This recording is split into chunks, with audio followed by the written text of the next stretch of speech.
Hey, what's up guys? Welcome back to Superpower User, and guess what I got here? It's the Apple Card. I've got it in hand. Let's activate this thing. Let's go.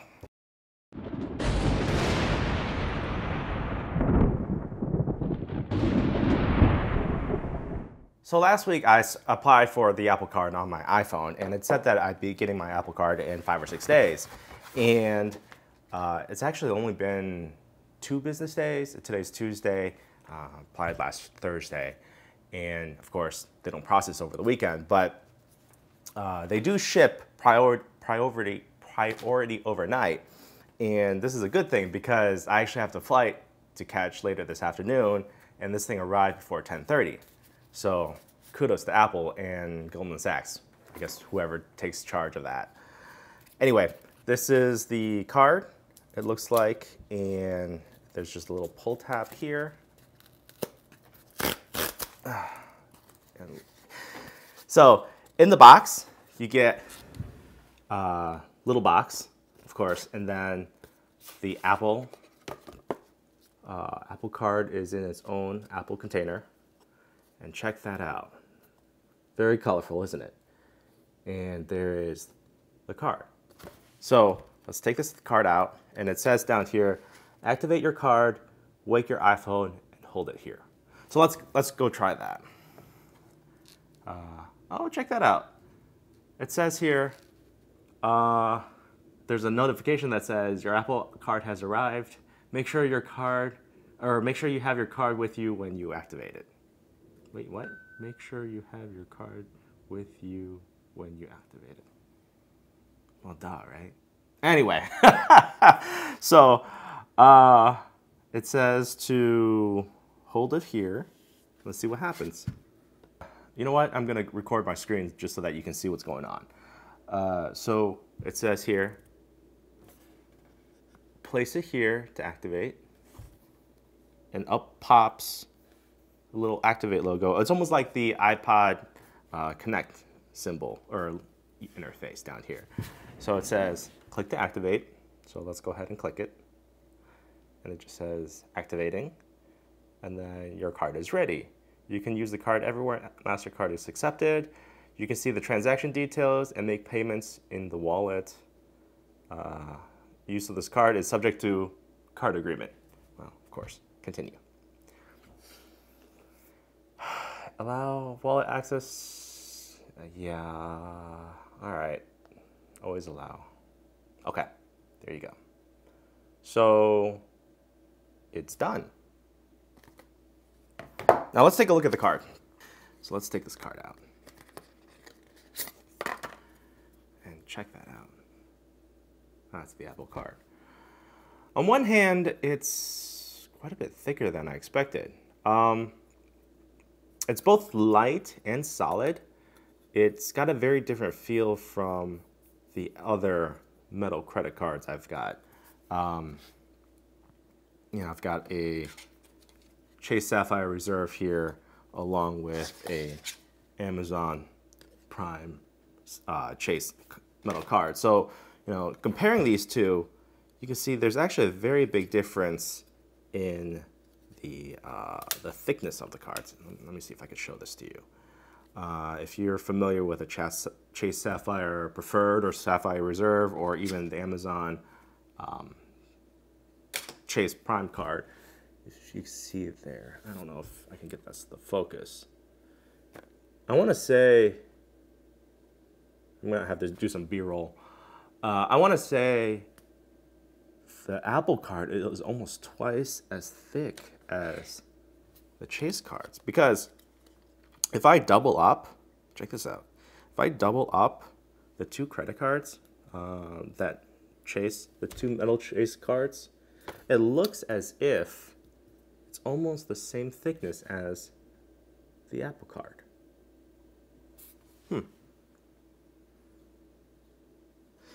It's also very interesting because the Apple Card is a solid piece of titanium, and it's got a very thin layer of the white coating.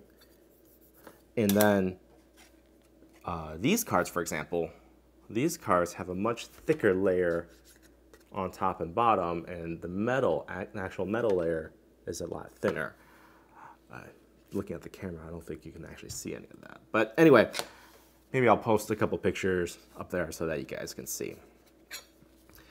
The actual card itself, of course, you saw the laser engravings. These engravings are really nice. It's very well done because it cuts down into the metal, and it's very,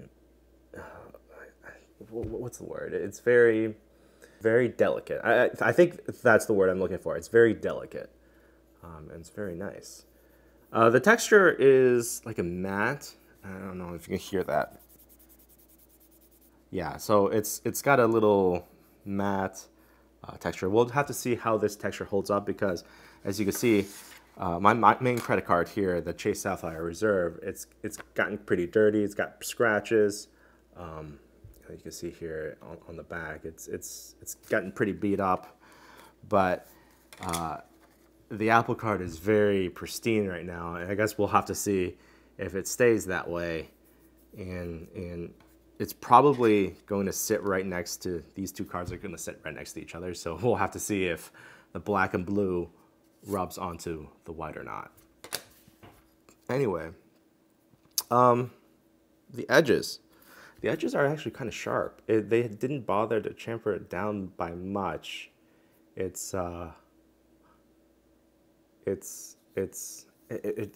feels good. It feels a lot, like I said, it feels a lot thicker. There's very little bending going on. A little bit, but not as much as, say, perhaps this. This thing bends quite a bit more easily.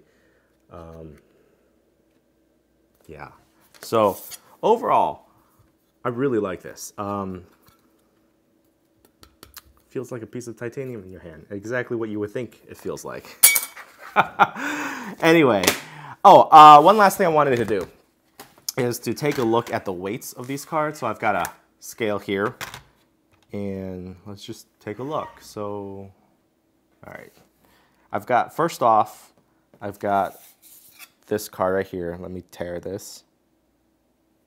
The Apple Card. Okay. So the Apple Card is 5 ounces. Or no, 0.5 ounces. Okay. The Chase Sapphire Reserve is 0.4 ounces. And of course, I think this is almost identical. The Amazon Prime metal card is also 0.4 ounces. To compare, where did I put my wallet? Hang on, let me go find my wallet. To compare, I've got a Costco City card here, and this card is 0.1 ounce. So really, the Chase Sapphire cards are almost 4 times heavier than the regular plastic cards, and the Apple Card is 5 times heavier. That said, it really doesn't feel that much heavier in your hand. It feels solid. I think what it is the thickness. With the thickness, you expect it to be heavier, and it's just not. In fact, my mind wants to tell me that the Chase Sapphire Reserve is heavier just because it's thinner. It's more dense. And the titanium is really kind of playing tricks with my mind here, expecting it to be much heavier than it really is. Anyway, that's just a quick look. Before I forget, I actually wanted to take a look at the interface. So it's been about half a week I've been using the Apple Card now. Last week, I ended up spending a little bit on my Apple Card, a couple transactions using Apple Pay. I couldn't use it as much as I wanted to just because I didn't have the physical card and not everywhere uses Apple Pay. But online, where you can enter the phone, enter the credit card number in, you can use that. So I've got the different categories. I've got entertainment, food, transportation, and services. And in those categories, I've got, for example, entertainment. There was a charge to Blizzard, and then there was a charge to Apple Card Services, or Apple Services. and it shows up as pink. And of course, food is yellow, transportation is blue, and then services is purple. So you can see here in the weekly or daily week view, you can see the breakdowns, and you can see this week a vending machine charge, of course, is just a little bit for Monday. I think what I like most about the credit card is the fact that you can see it all very easily. You know, and that's the thing. You know, a lot of people say, oh, the rewards aren't that good. 1% on everything, 2% on Apple Pay, and 3% on Apple products or Apple Store. And it's just, the Chase Sapphire cards are quite a bit better on travel, quite a bit better on rewards, and even the Amazon Prime card, 5% on everything. But I really think I'm going to use this as my daily driver because the cards that the Chase interface, it really is difficult to log into the app. You gotta hold up your face and to log in, and loading time, and even after you log into the apps of the different credit cards, it's difficult to see exactly how much you're spending. And to me, I think that if I have very good visibility on how much I spent this week and how much I spent last week and how much I spent over the whole month,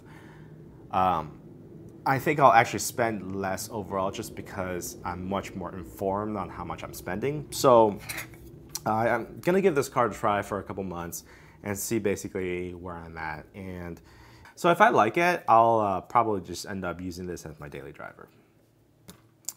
One very interesting thing you probably already know is that depending on your categories that you make spending in, your cards can turn that color. So you can see here I've got yellow, pink, and blue, or yellow, purple, and blue. And the yellow is for food, the blue is for transportation, and then the pink is for services. I think I got that right. But anyway, so the Apple Watch, of course, has access to the Apple Card as well. And if you double tap the side of that watch, you can see here that it has the exact same colors. And what's the most interesting thing is that, or the most nice thing about the Apple Card is that you double tap and you could pay with your Apple Card or Apple Watch. To me, if you're going to go for contactless payment, and you got to reach out of your pocket to pull up a phone to be able to double click on the side, and then got to scan my face to be able to pay, I might as well whip out a credit card, right? But the whole thing makes sense if you have an Apple Watch. Just double tap and then pay, because your watch already knows that it's you. You've already entered the PIN number, maybe in the morning to unlock the watch, or you've already unlocked the watch via your phone. The watch already knows that you are you, and every time you just double tap the side, you're ready to pay. So that totally makes much more sense. The whole Apple Pay concept makes a lot more sense when you have the watch. So you can see that it's just very easy to just double tap, pay, grab whatever you're done, and walk out. So I get a lot of people hate on Apple Pay. What's the point? I think there is a use case scenario, and if you got all the Apple products or whatever, it kind of makes sense. So anyway, that's just my 2 cents.